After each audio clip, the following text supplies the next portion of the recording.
Assalamualaikum warahmatullahi wabarakatuh. Kembali di video pembelajaran Ustazah, dan kali ini pembahasan yang akan kita perdalam masih di tema 1, subtema 3, khususnya pembelajaran 4 dan juga pembelajaran 5. Yang akan kita bahas adalah bagaimana metamorfosis dari kupu-kupu. Nah, seperti ini yang kalian lihat di gambar. Dari kupu-kupu dewasa akan bertelur.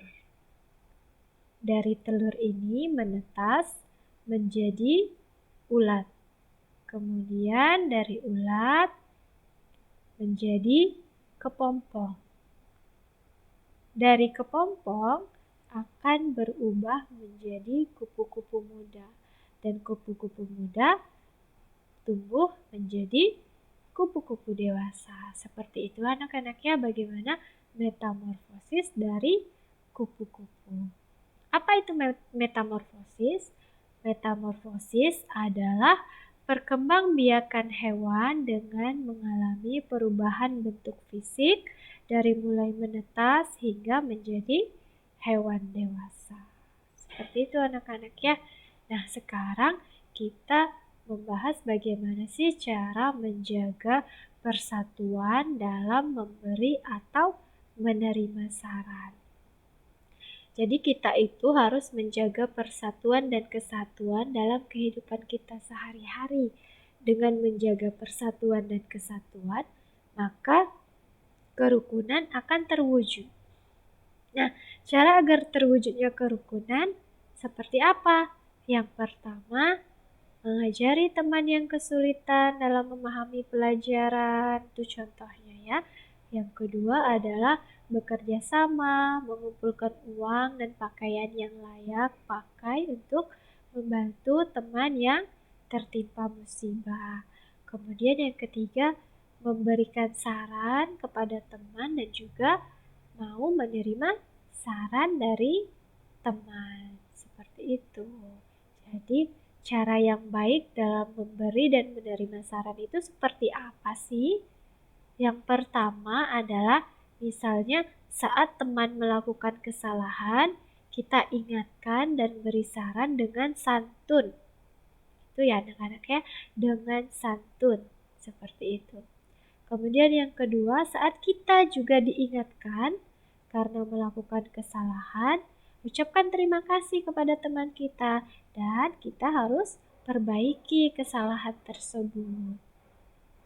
Yang ketiga adalah saat berdiskusi di kelas misalnya. Nah, kalian harus angkat tangan sebelum menyampaikan saran ataupun pendapat kalian.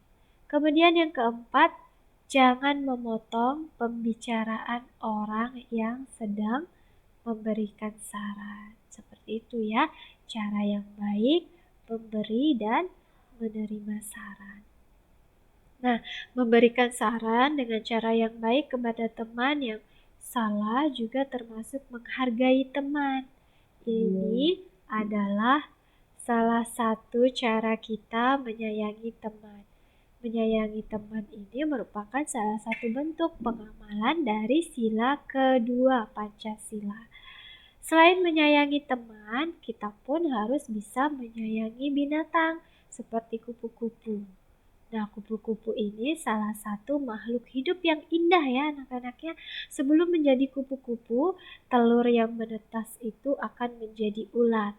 Lalu dalam jangka waktu tertentu, ulat berdiam diri di dalam kepompong dan berubah bentuk menjadi kupu-kupu. Allah Subhanahu wa Ta'ala berfirman di dalam Quran Surah Al-Ankabut ayat ke-20, A'udzu billahi minasyaitonir rajim. Bismillahirrahmanirrahim. Qul siru fil ardi fanzuru kaifa bada'al khalqa thumma Allahu yunshi'un nash'atal akhirah. Innallaha ala kulli syai'in qadir. Katakanlah, berjalanlah di bumi, maka perhatikanlah bagaimana Allah menemui penciptaan makhluk. Kemudian Allah menjadikan kejadian yang akhir. Sungguh Allah Maha Kuasa atas segala sesuatu. Terdapat ayat-ayat kauliyah atau kauniyah di dalam semesta ini yang dapat kita jadikan pelajaran anak-anak ya. Salah satunya adalah kupu-kupu. Saat ulat berada dalam fase kepompong, ulat ini berpuasa selama 14 sampai 16 hari. Lalu ulat berubah bentuk menjadi kupu-kupu yang cantik dan bermanfaat bagi sesama. Kita dapat mengambil pelajaran dari kupu-kupu. Seperti layaknya puasa kupu-kupu, puasa kita khususnya di bulan Ramadan seharusnya dapat menjadikan kita menjadi makhluk Allah yang terus menjadi lebih baik lagi dan bermanfaat bagi sesama. Nah, sekarang setelah kupu-kupu, yang bisa kita pelajari adalah nyamuk. Nah, bagaimana daur hidup nyamuk? Hati-hati anak-anak ya terhadap nyamuk, karena nyamuk ini bisa menyebabkan penyakit demam berdarah, malaria, dan juga kaki gajah. Kaki gajah itu yang kakinya tuh bengkak, besar gitu ya. Nah, salah satu penyebab berkembangnya nyamuk ini adalah banyaknya genangan air di sekitar kita. Tahapan perkembangan nyamuk ini berlangsung cepat dan juga terjadi pada media air.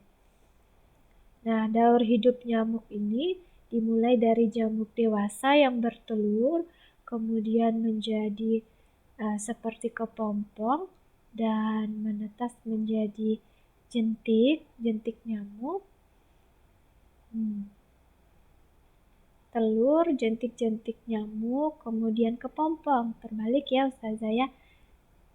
Nyamuk dewasa bertelur, kemudian menjadi jentik,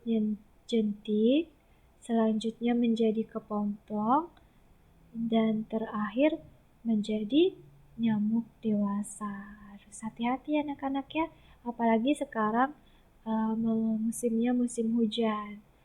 Harus bersih, terus tertutup rapat wadah airnya, wadah air hujannya. Apalagi nyamuk Aedes aegypti yang merupakan penyebab penyakit demam berdarah ini suka sekali terhadap air yang bersih, seperti itu. Nah, menjaga kebersihan itu kita merupakan salah satu tugas kita anak-anak ya. Kita harus saling mengingatkan agar lingkungan di sekitar kita tetap sehat. Caranya dengan membuang sampah pada tempatnya, membersihkan barang-barang yang dapat menjadi sarang penyakit, serta memakan makanan yang halal dan menyehatkan agar daya tahan tubuh kita tetap baik. Allah Subhanahu wa Ta'ala berfirman, Innallaha jamilun yuhibbul jamal. Sesungguhnya Allah adalah zat yang maha indah dan mencintai keindahan. Hadis riwayat Tabrani dan Hakim.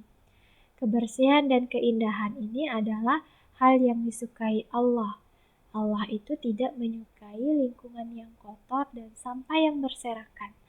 Sebagai muslim kita pasti ingin melakukan hal-hal yang disukai Allah. Nah, sekarang kita mencoba berlatih mengerjakan perkalian.